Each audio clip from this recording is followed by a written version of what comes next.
confirmation of the Monaco Grand Prix. The result, a slow burner, a magnificent last 15 or 20 laps, wasn't it? Kimi Räikkönen, 10 out of 10, second successive victory for the Finn. Nick Heidfeld, best ever, second for Williams. Mark Webber, best ever, third for Williams. What a boost for them and for the team. Alonso, a brave drive against the odds with those tyres going, in fourth place. He still leads the championship. Montoya, a miserable weekend until the race. Fifth for Juan Pablo. Ralf Schumacher pushed down the back as well. He picks up 3 points. Michael with a very, very slippery move at the end gets a couple. And Rubens Barrichello, 33 tomorrow, makes his point for Ferrari. What was that you were saying, Tony, about you can't overtake in Monaco? I was saying at the beginning, I said, listen, the race could be shaped by incidents. We were talking about incidents in the tunnel, if there were accidents like that. And what happens? A traffic jam. Because there's no way through. That was the start of the shape of the race when Alba's spun at the top. And then you've seen drivers literally being forced to dive and punch holes through the inside of the Lowe's hairpin. Like, truly. The drama as it unfolded, as it often does here, is just breathtaking. Being on the edge of the, well, not too close to the edge. We would go over the edge. Before we take a look at the start, I just want a word from you about your old team, about McLaren Mercedes 200th Formula One race, and about Kimi Räikkönen, absolutely faultless at the front. Just another outstanding race from McLaren and from Kimi, but now we've got this race on between Alonso and Kimi Räikkönen. These two guys, I think, are going to go at it hammer and tongs all year long. But still, you know, the old hand Schumacher still nipped in and got some valuable points, and it could all make a big change when we get to the end of the season. There are a lot of points for Michael to make up, though. Let's take a look at the start, Tony. Everyone's saying how crucial it was. And Mark Webber, well, the way he started, he could not have expected to have ended up on the podium. Well, I think we were nudging each other here, so here we go again. Poor old Mark Webber, poor old Williams BMW. They can't get off the line. So Kimi's flying away like that. The Renault of Fisichella jumps him and goes through to third place. And Webber, where is he? And they've been practicing their starts at Mugello last week, trying to get that traction control working. And yet the whole thing changes after the race. There's a rear view from Kimi's there. Just look at Alonso there, looking for a way through. He couldn't find it. And then there was a quick block up there from Kimi Räikkönen. Your thoughts on that, Mark? I think Webber just didn't get off the line clearly, did he? You can see the difference in there from the rear view of the camera, but at the end of the day, the Renault was still fast starting, and Kimi had to defend himself going into turn one. We're hoping that David Coulthard's going to join us up here very shortly, but David was going pretty well, looked in good shape for points, and then the Minardi crashed, caused a bit of a pile-up, and Michael Schumacher, of all people, went into the back of David. Yeah, I just think very unfortunate for DC. The fact that the Minardi there lost control and got stuck into the Mirabeau hairpin. He's across the track, DC comes around. There's nothing really Schumacher could do at this point. It's a very difficult situation. Your line of sight is not clear. You watch as you come in here, turns in, they've got Montoya and a McLaren here. 3 or 4 cars blocking the circuit. That's Monte Carlo for you. Does it surprise you a little bit that Michael Schumacher was caught up in that accident, that he didn't see it coming? Was it totally impossible? No, not at all, because this is the sort of chain reaction that we've been talking about, and we've seen it happened in '89 down at Lowe's. De Cesaris and Piquet got caught up, traffic got stacked. It happened when Mika Salo went off, traffic got stacked. They all had to run back and get their spare cars. This is why this place is so much fun for us. It's dramatic for them out there, but if you get a race like that that produces so much drama, it's amazing. And I'm amazed at the overtaking that happened, because normally it is impossible. Well, it happened because of tyre wear in particular, didn't it, really? And Fernando Alonso, those rear tyres, those rear Michelin tyres, he really suffered on those. And we can have a look at the state they were in, and which caused him to slip back and fight the rear guard action. Yeah, I mean, the big thing on this, though, is the amount of fuel that the guy ran with. We were all gobsmacked to see that he actually got to the end of the race. Because he ran that heavy fuel load, he's got extra rear tyre wear, and he's had to be put in a defensive position to get to the end of the race. What does that say about the relative merits of Renault and McLaren, the amount of tyre wear that Fernando That's just suffered? Pure tactics and strategy. We don't know what compounds the guys picked. At the end of this day, they're now going to go away and think about it, and I'm sure Renault might change their view on how they run again. We say it's the biggest sin of all in Formula One when you take out your teammate. Jacques Villeneuve, who's had a pretty checkered time of it since he returned, jolly Jack. And, well, Peter Sauber's not one for great sort of shows of emotions, but I think he might get the old ruler out here, mightn't he? Well, I mean, this is absolute stupidity. This is almost a sackable offence, unfortunately, for Jacques Villeneuve. He's been under huge pressure. He only came back, you know, in Spain when he got some reasonable points, and they've been working on that car. But it wasn't on from the start. Mark and I looked at that, we started nudging each other and almost laughing. It was so innocuous. And to put Massa off, Massa's been off twice there. Once he was hospitalised in 2002 when his brakes broke, and he went off there on Thursday and had a big accident. He loves that corner. You see, the big thing about it as well is that Sauber were looking to get points, particularly with BAR not being around, and they're back next weekend. Yeah, I think Massa clearly would have been in the points as well. And what Tony was saying there, that's 1,000 lines for Jacques Villeneuve, I tell you. 1,000 lines and a few strokes as well, I would imagine. Let's see what Felipe Massa made of it all, shall we? Felipe, difficult race for the team. I presume Mr. Sauber's going to have a few words with his drivers after that one. Oh, I did my job. Unfortunately, we finished the tires. It was a big problem here in this track. We saw every car having a problem with the tires. Me, Giancarlo, and then I had also the problem with Jacques. I think he was a little bit. He tried in the wrong moment. I mean, I think if he wait a bit, he could overtake me after, because he saw that my tires was going really bad, and I think it was maybe in the wrong moment. It was not very nice from his side. You're angry with him? You're going to be having words with him about it? No, I'm not angry, because I'm angry with my tires. I mean, I finished with the tires. I knew in the end of the race supposed to be very difficult for me, but for sure the circumstance was not fantastic. It was not fantastic indeed. We talk about overtaking, and Jarno Trulli, the winner here last year. There was that traffic jam developing, and Jarno, all the Toyota chaps went up, said fantastic Jarno, but he did his Toyota no good at all, did he? Well, he seemed to have made an outstanding move, but at the same point, obviously after the incident, because he ran over a bit of curbing, seemed to have damaged the car, but funny enough, he came in the pit, they checked it out, and he continued, and actually didn't look like there was anything wrong with it. But what happens is, when you do make a move, if you go offline, you pick up a little, there you go, it just creeps up the curbing. He may have picked up a little bit of off rubber and marbles and so forth, and the car didn't feel like it had any grip, and he had a problem, he came in to have it checked out. But that whole situation triggered the turn of events. Poor old Fisichella, he went from 5th to 9th in one blow. Absolutely, and Jarno Trulli dropped out of the points as well. But well, I guess we'd give Jarno, a big thumbs up really for trying to get by, but ultimately didn't happen for him. Let's go down to the press conference and hear from the top three, shall we? Kimi, a win from the pole on a one-stop strategy from start to finish. A sweet day. Yeah, it was very nice. Actually, I was a bit worried when the safety car came out, because I missed a pit lane, because I wasn't sure, because the team was telling me that the safety car is not out, even the boards were there. And then just when I went past the pit entry, they told me to come pit, and I said, it's too late, guys, now. But they just told me that I need to get 20 seconds or something lead before my pit stop. So I wasn't sure, but then I pushed as hard as I could, and like halfway before my pit stop, I noticed that I'm going to have easily the lead, so I didn't need to go 100%. And then just after the pit stop, I was just driving around and tried to keep some pace, because if you slow down too much with the tires what we have now, when you lose the heat on the tires, it's even more difficult. So it's not so easy to drive slowly anymore. So it was a bit difficult some places, but quite easily it came. Well, you mentioned that you quite easily pulled out that 20-second you needed, but it was a devastating phase of the race, totally demoralising for your opposition. Just talk us through that. When the safety car came in, you were just so quick.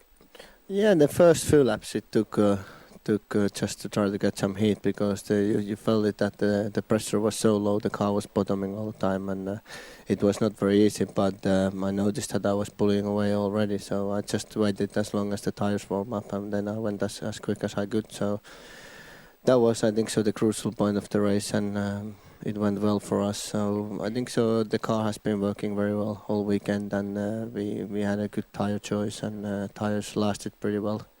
Looking afterwards, now the other car's tires, I think so our rear tires were better than the rest. So no problem even there, and the team did a great job. Everything worked well, so I'm very happy to be here.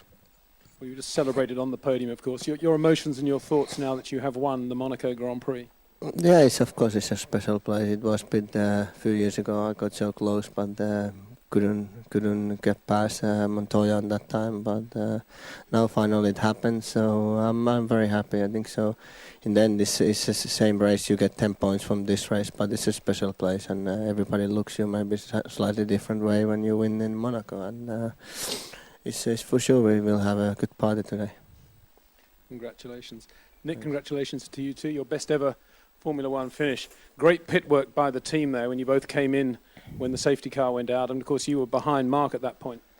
Yeah, exactly. I got by Renault, I think, at this stage. Actually, I saw the safety car boards and I asked the team if I should pit, but similar as Kimi, I just got a question for that when I was passed, so I had to wait slightly behind Mark, but they did a very good job.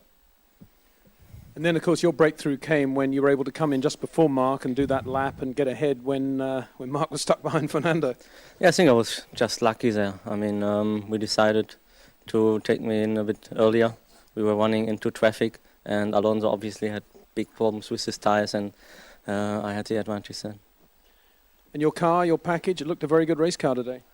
Yeah, it was very good. I had a good start. Nearly got by Mark. Actually, I think we just touched slightly, but that's what racing is about. Luckily, nothing was damaged later on when we were stuck behind people. I was trying to save some fuel, trying to save the engine, and then just when Alonso got his problem, I winded up the engine again.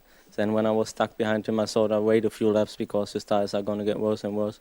And then just when he caught a back marker, I thought there's my chance and managed to overtake. Congratulations. Mark, congratulations to you too. Your podium finish, you've finally done it. Yeah, it's not a bad day. It's really for the team today. I think both of us on the podium is a fantastic effort for BMW and Williams, considering the start we've had to the season hasn't been easy. We set very hard goals on ourselves, and we've come here. I did a lot of testing at Vallelunga last week with Antonio, both of us together. I think we picked the right tyre together with Michelin. A lot of other people obviously were kidding themselves in the race what they could probably run, so luckily we made the right decision. I think Kimi was the class of the field, but we were definitely much stronger than everyone else. So the start was a joke, was very frustrating, didn't get away at all. Clutch didn't really work at all, so it was a shame. But then spent the first part behind Jarno, and again, like everyone else, the safety car boards were out, but the guy said pit when I was on the start-finish straight, so then do another lap. Then I was sort of pacing myself behind Jarno whether to save fuel or to come into the pit. So, and I nearly jumped Fernando. We were incredibly close leaving the pits, but Fernando just got me, and then he had massive warm-up problems with his tyres because he was pretty much gone already. Just sat behind him. Like Kimi said, it's very hard to keep the pressure in the tyres when you're going that slow. It was not easy to overtake. The tunnel today was very, very tricky. Kimi said on the way, everyone I think was struggling with the grip in the tunnel. So anyway, could have been better for me, but great for the team. First time in the top three. He'd chat all weekend, wouldn't he, in there if we left it with him, with Mark Webber. David has joined us. We'll talk to David Coulthard when you rejoin us. Right left, anyone, keep pushing.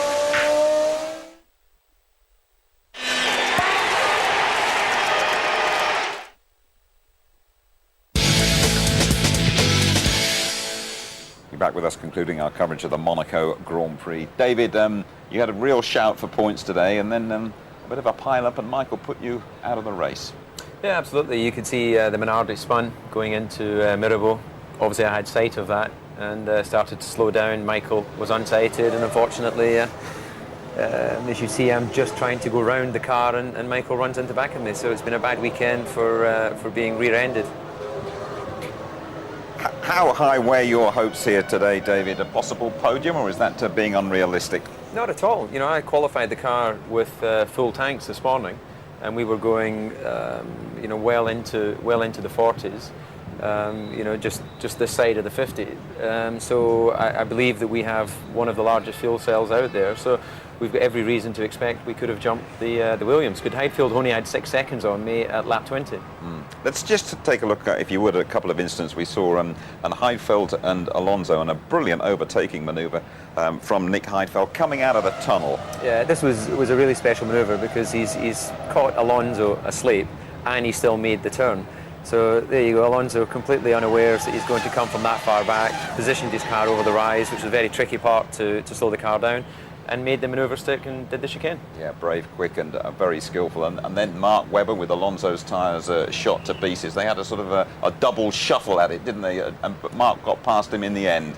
Yeah, not quite as delicate as Nick's move, but in the end he got there. You see he just overshot the corner slightly, and obviously he's ran over those metal curbs, and it was all a bit confusing because obviously Alonso had then missed the chicane. And here's the second bit when he finally got it. Yeah, and then they did it the second time, and they both missed the chicane. So I guess the stewards will be flicking through their handbook as to what penalties apply for that, and in the end they'll probably just throw the book away. Just give us a word on yourself, how your life has changed with your change of team. It's a different image, your beard there and things like that, more relaxed perhaps. Yeah, absolutely. No, it's obviously, you can see the image of the team is clearly the whole image of Red Bull. They've been involved in so many alternative sports, so Formula One is quite a mainstream sport for them to be involved in. But the reality is the core of the team, the people that do all the hard work, it's like any good British team. And how about your old teammate Kimi Räikkönen on a real charge here and putting the heat on Fernando Alonso? Yeah, he was just able to exploit the potential of that McLaren all weekend. You know, it's got very good control systems. That means the rear axles control very well and the entries to these corners. And that's very important to do a lap round here, and I think he drove well within himself and the car. Just sum up, just finally for us, the feelings. You've experienced it here twice. You're gazing longingly out over the streets. The feelings when what Kimi can say today, hey, I am a Monaco winner. What's that mean to a driver? Well, he obviously said that it's only 10 points like any other Grand Prix, but there's no question that when you finish this race in one piece and you've managed to win it, you know that you've really displayed your talent. So I think he'll be a very proud boy tonight, and quite rightly so. And he never looked as though he was going to get called today, did he? No, he was in a league of his own. Montoya was the only person who possibly had the opportunity this weekend to challenge him, and he didn't look on the same pace as him all weekend, and obviously got involved in the incident with myself, Jacques and Ralph on Saturday. David, thank you very much for making the haul to join us up here. We do appreciate it. We have more reaction from Monaco in tonight's highlight show. That's here on ITV1 at 11:30. And next weekend, it's the European Grand Prix at the Nürburgring, and there is qualifying from 11:30 on the Saturday. Sunday's pre-race show, that starts just after midday. The highlights are at midnight. Now, after Saturday qualifying, be sure to join Lee Mackenzie for the Monaco round of the GP2 Championship. That's developing into a thrilling competition, and one competition reaches its climax in Istanbul next Wednesday night. ITV Sport is there for the UEFA Champions League final. It is AC Milan against Liverpool. It feels like 1977 again. It's the stuff of which dreams are made. Tonight, Liverpool are the special ones. What a goal, what a night! Oh, I say! It's just like the old days. 7 o'clock Wednesday evening right here on ITV1, and Liverpool, particularly their Finnish defender Sami Hyypiä, will hope they can match Kimi Räikkönen's achievements through the streets of Monaco. Thanks for your company. Cheerio for now.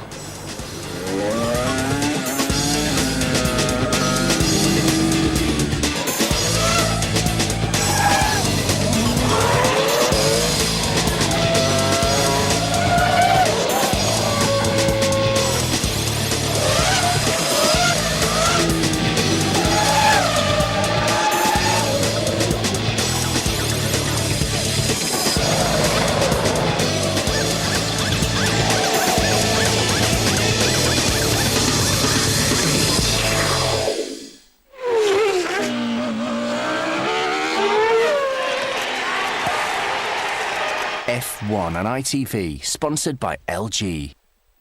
If you'd like to know more about Formula One, the website sponsored by LG is itv.com/F1.